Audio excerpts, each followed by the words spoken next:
But if you ask a Christian, was Jesus tempted? They'll all tell you he was tempted in the wilderness by the devil. You ask a Christian, could Jesus really have sinned? That's what you'll see right away. They don't know what to say because it's a sham.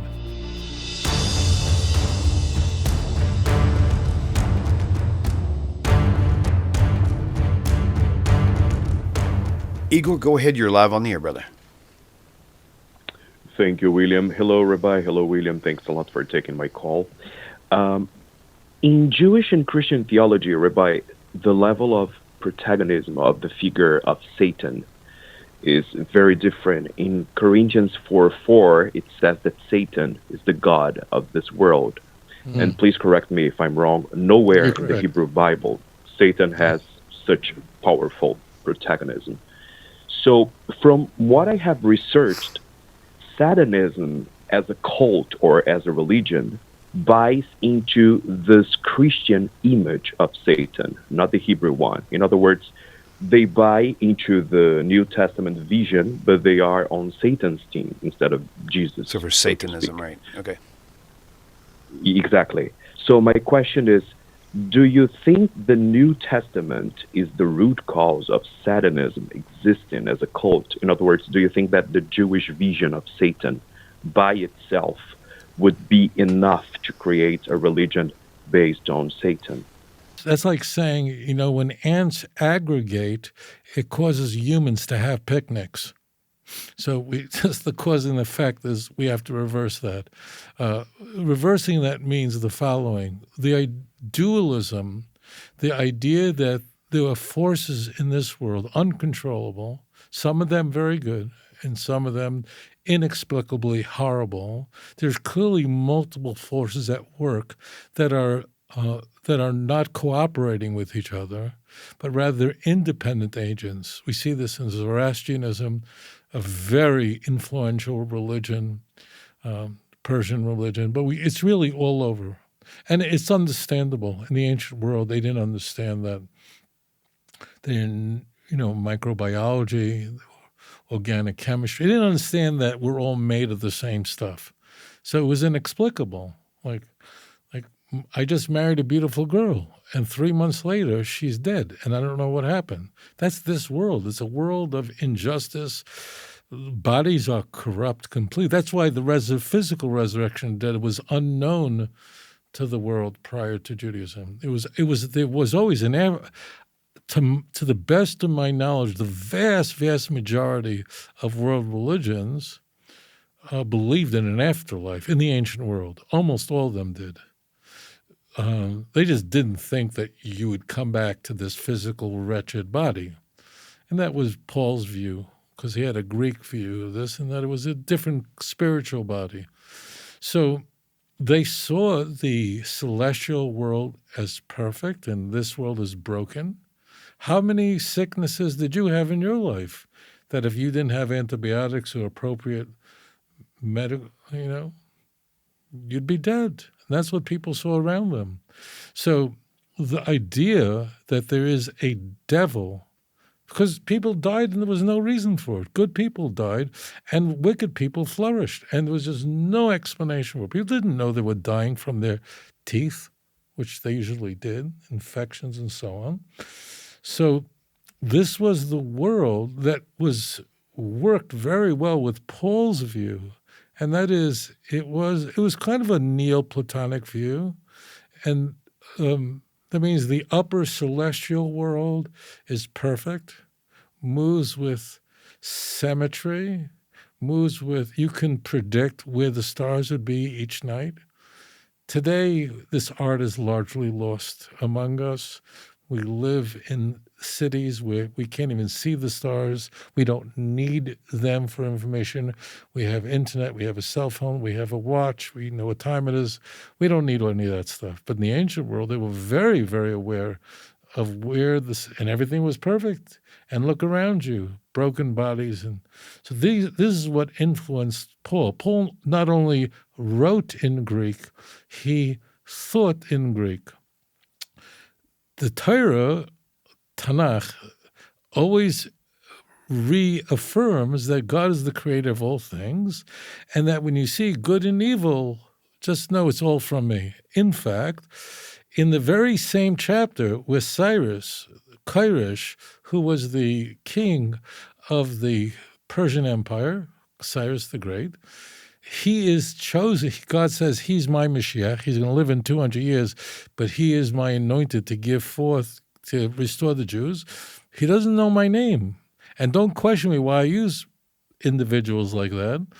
And not only that, Isaiah attacks dualism in the same chapter, just 6 verses later, in Isaiah 45, verse 7, God says that I created good, I created peace, and I created evil, which is an unambiguous attack, assault on the dualism that flourished in the ancient Persian world. Paul totally bought into this. And it's not just Paul, but if you look at the books in the Christian Bible, Satan is always an independent agent rather than a servant of God. Satan is all over the Christian Bible who's tempting Jesus. That's a very weird story. The temptation of Jesus by the devil, you'll only find in the Synoptic Gospels. John does not want a story like that in his book because Jesus is now in such a high state of Christology that it's beneath him. But if you ask a Christian, well, was Jesus tempted? They'll all tell you he was tempted in the wilderness by the devil. You ask a Christian, could Jesus really have sinned? Could he have sinned? That's what you'll see right away. They don't know what to say because it's a sham. It's really a sham. If Jesus is God, how could he have sinned? The whole story doesn't make sense. This is what happens when you make up a religion. So the key point is that this idea that the world we are in is a world that's damaged. This is the way the Gnostics thought. This is the motif that the ancient world viewed the world. Only in Judaism was there one God and no other. Yes, there's a Satan, yes, but because we are created in the image of Hashem, if there was no angel of HaKadosh Baruch Hu that cast forth his blandishments, that tempted us away from God, we'd have no free will. Virtue would be impossible. So we see that Satan does exactly what God tells him to do in the book of Job. So Paul displays this, and you see the Gnosticism, which was always dualistic, in his idea that there's secret knowledge you needed to escape this world. And Jesus was the one who imparted the secret knowledge of the mystery to Paul himself. And I have it directly from Jesus Christ. Why didn't Paul say in chapter 2 that, Jesus had to die, and the reason why he had to die was because of Isaiah 53? Because it says that in Daniel 9 that the Messiah had to be killed before the destruction of the Second Temple. The answer is he never thought about these stupidities. They would be invented centuries later, the Daniel 9 thing. No, he says, actually, this is a mystery. This whole salvation program of how to escape this world and to have salvation is a mystery given to me. He says the same thing in Ephesians, openly. Read Ephesians chapter 3, verse 3. Read Ephesians 5. It's all there. And I have this mystery. And in fact, he says in 1 Corinthians chapter 2, verse 7 and 8, he said, if the rulers of the generation of Jesus would have known this mystery that I'm teaching you, then they would have never crucified Jesus. What? What about Isaiah 53? Why didn't they know? So you see, it's all very silly. This was the way people thought. And, let's just put it in our own world. The religious world in the West was changed forever after the 30-Year War in the early part of the 17th century. It had a very big effect on the way people thought.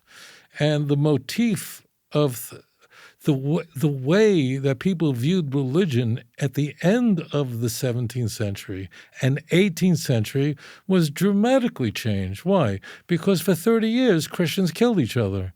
8 million Christians died in the bloodiest religious war war in human history. Spinoza didn't just start articulating these anti-religious ideas in his philosophical works out of nowhere. It wasn't in a vacuum. They just came up with this.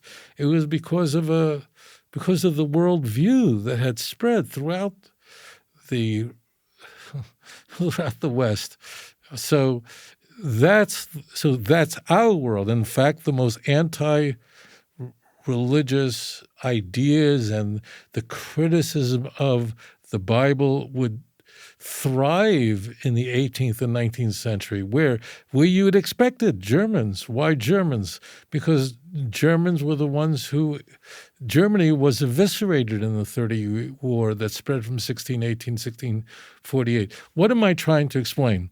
That in different periods in history, people think in a certain way, and the time that Christianity flourished in the first century, it exploded in the way that it did because of a worldview that had spread prior to Christianity that made the Christian religion one that was very not just palpable, but one that was appealing to the way that people in the Greco-Roman world thought. Thank you for your question.